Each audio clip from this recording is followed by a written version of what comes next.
asir.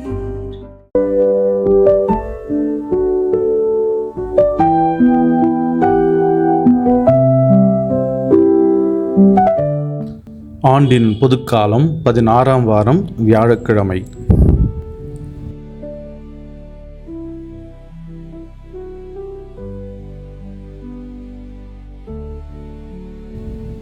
சீடர்கள் அவர் அருகே வந்து, ஏன் அவர்களோடு உவமைகள் வாயிலாக பேசுகின்றீர் என்று கேட்டார்கள்.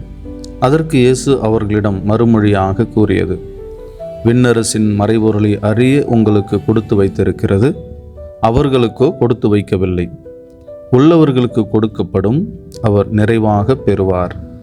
மாறாக இல்லாதவிடமிருந்து உள்ளதும் எடுக்கப்படும்.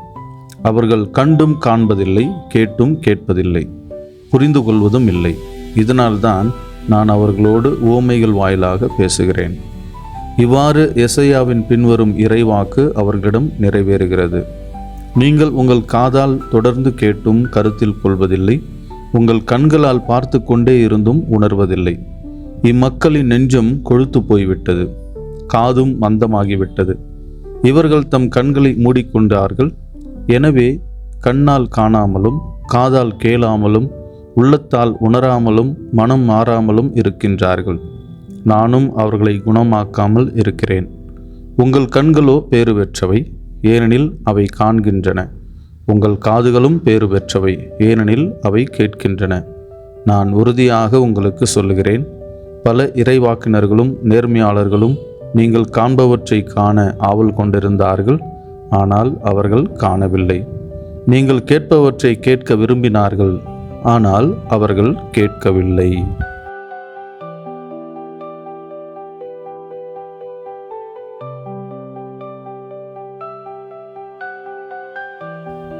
இறை வார்த்தையை கேட்கும் பேறு பெற்ற கிறிஸ்துவில் எனது அருமை அருளாசிர் ஊடக நண்பர்களே, ஒரு குருவானவர் தன்னுடைய கருத்துக்களை சாதாரணமாக கதை வடிவில் சொல்வதைத்தான் வழக்கமாக கொண்டிருந்தார். ஒருமுறை ஒரு இளைஞன், நீங்கள் உங்கள் கருத்துக்களை கதை மூலம் சொல்வது நன்றாக இருக்கின்றது, ஆனால் அதனோடு அதனுடைய பொருளையும் விளக்கி சொன்னால் இன்னும் நன்றாக இருக்கும் அல்லவா? அப்படி ஏன் நீங்கள் சொல்வதில்லை என்று கேட்டானாம்.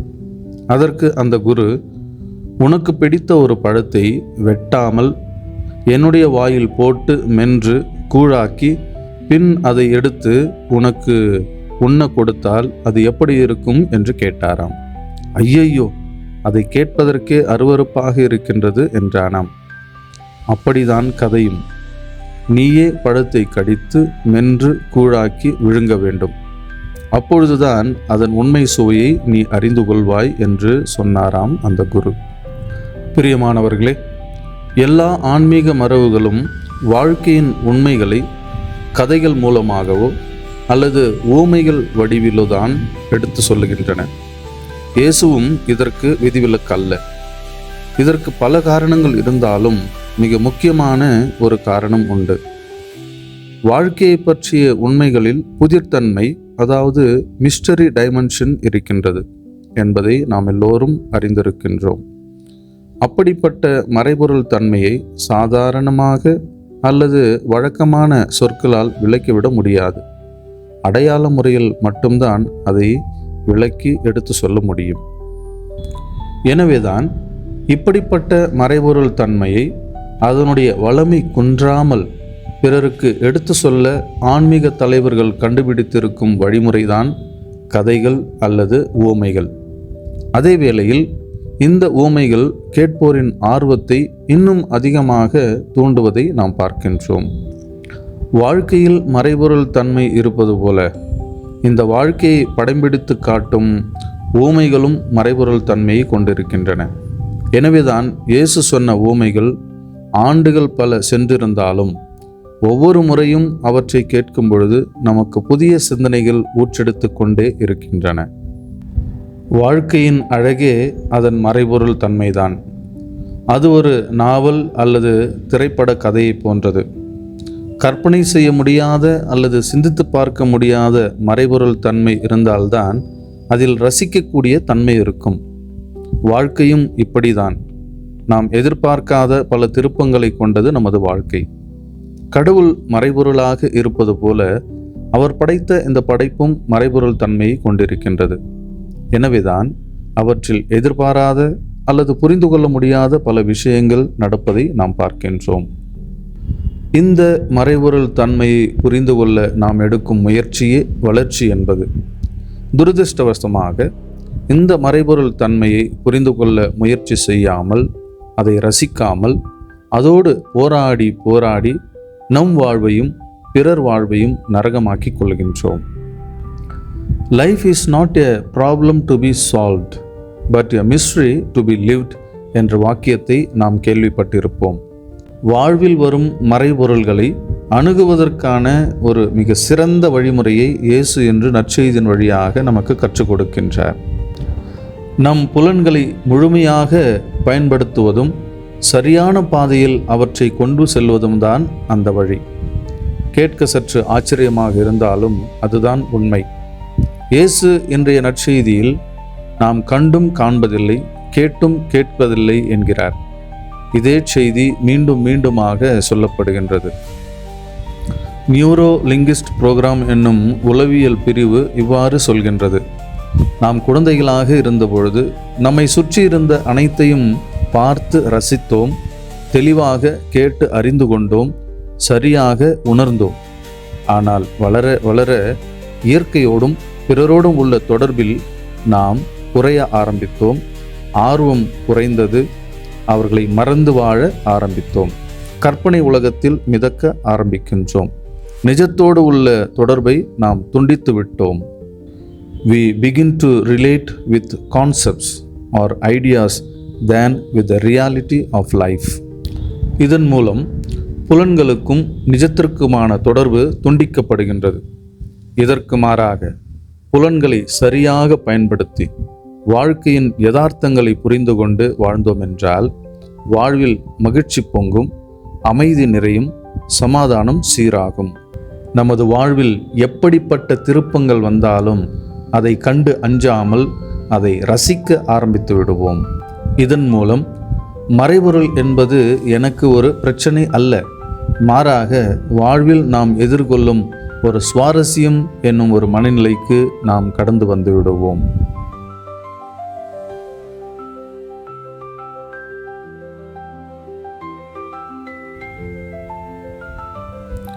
வரங்களை வாரி வழங்கும் வள்ளலே எம் இறைவா, எங்களுடைய அறிவுக்கு அப்பாற்பட்ட, எங்களுடைய சிந்தனைகளுக்கு, எங்களுடைய புத்திக்கு அப்பாற்பட்ட ஒரு சக்தியாக, ஒரு மறைபொருளாக நீர் இருந்தாலும் உமது அன்பினால் எங்களை ஒவ்வொரு நாளும் ஆட்கொண்டு வழிநடத்தி வருகின்றேன். உமது இரக்கத்தினால் எங்கள் மீது உமது அருள்வரங்களை பொழிகின்றேன்.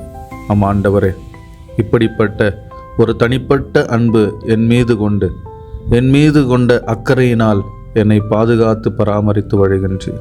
இதற்காக நன்றி செலுத்துகிறோம் ஆண்டவரே. நீர் மொழிந்தீரே ஆண்டவரே, என் கட்டளைகளை கடைபிடித்தால் நீங்கள் என்னுடைய சீடர்கள் என்பதை இந்த உலகத்தார் அறிந்து கொள்வார்கள், புரிந்து கொள்வார்கள் என்று.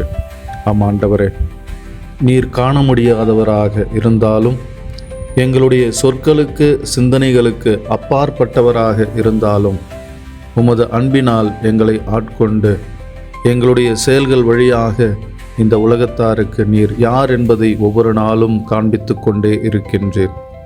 ஆண்டவரே, உமக்கு சாட்சிகளாக நாங்களும் வாழ்ந்து அன்பின் கடவுள், இரக்கத்தின் கடவுள், மன்னிப்பின் கடவுள் என்பதை இந்த உலகத்தாருக்கு எடுத்து சொல்லுகின்ற வரங்களை எங்களுக்கு நிறைவாக தந்து எங்களை வழி நடத்தும்.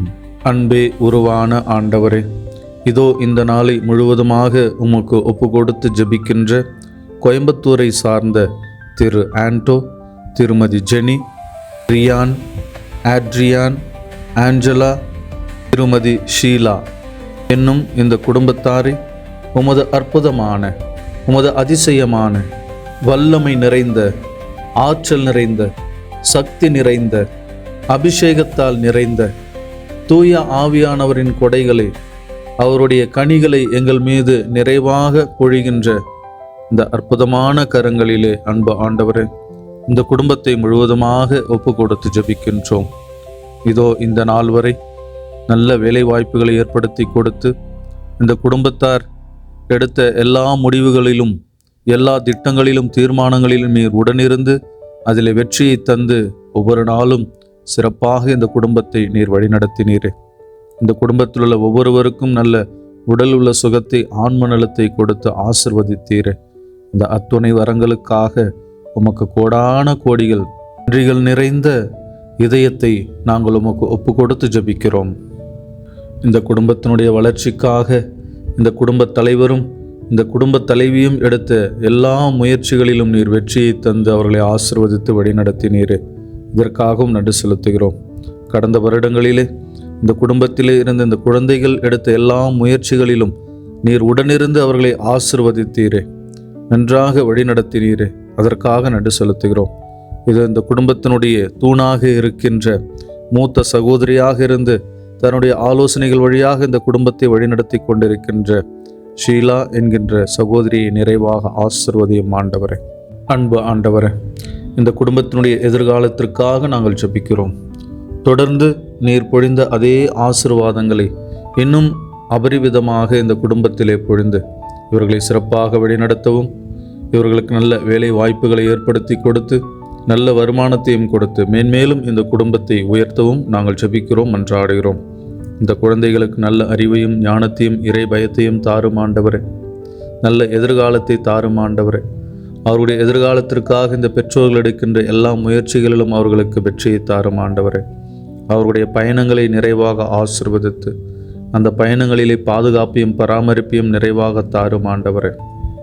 மற்ற எல்லா பிள்ளைகளுக்கும் ஒரு எடுத்துக்காட்டான பிள்ளைகளாக இந்த பிள்ளைகள் திகழ, இந்த சமூகத்தில் சிறந்த பிள்ளைகளாக, மாணவர்களாக இவர்கள் உருவெடுக்க நாங்கள் ஜெபிக்கிறோம், மன்றாடுகிறோம். அன்பு ஆண்டவரே, எல்லோருக்கும் நல்ல உடல் உள்ள சுகத்தை, ஆன்ம நலத்தை தாரும். இந்த வயதான காலத்திலே தன்னுடைய வாழ்க்கையை இந்த குடும்பத்தில் ஒரு அங்கமாக இருந்து இந்த குடும்பத்தை தன்னுடைய ஆலோசனைகளால் வழிநடத்தி வருகின்ற அந்த மூத்த சகோதரியும் நிறைவாக ஆசீர்வதியும் ஆண்டவரே. அவருடைய எண்ணங்கள், ஏக்கங்கள், கனவுகள், மன்றாட்டுங்கள், விண்ணப்பங்கள் அனைத்தையும் கேட்டு அவரை ஆசீர்வதித்து அவர் வழியாக இந்த குடும்பத்தை சிறப்பாக வழிநடத்த நாங்கள் ஜெபிக்கிறோம், மன்றாடுகிறோம். எல்லாம் வல்ல இறைவன் இந்த குடும்பத்தை தொடர்ந்து ஒரு திருக்குடும்பமாக மாற்றுகின்ற எல்லா ஆசீர்வாதங்களையும் தந்து வழிநடத்துவீராக. அன்பு ஆண்டவரே, இதோ இந்த ஊடகத்தினுடைய இந்த ஜெபத்தை கேட்டு இதை கண்டு ஜெபித்து கொண்டிருக்கின்ற ஒவ்வொரு தனி நபரையும், இந்த குடும்பத்தையும், அந்த நபர்கள் சார்ந்த அவர்களுடைய குடும்பங்களையும் நீர் நிறைவாக ஆசீர்வதித்து அவர்களுடைய எண்ணங்களை, ஏக்கங்களை, கனவுகளை, மன்றாட்டுக்களை, தேவைகளை எல்லாம் நிறைவேற்றி நீர் சிறப்பாக வழிநடத்துவீராக. எல்லாமுள்ள இறைவன், தந்தை, மகன், தூய ஆவியாரின் பெயராலே ஆமென். Praise the Lord. இயேசுவுக்கே புகழ், இயேசுவுக்கே நன்றி. மரியே வாழ்க.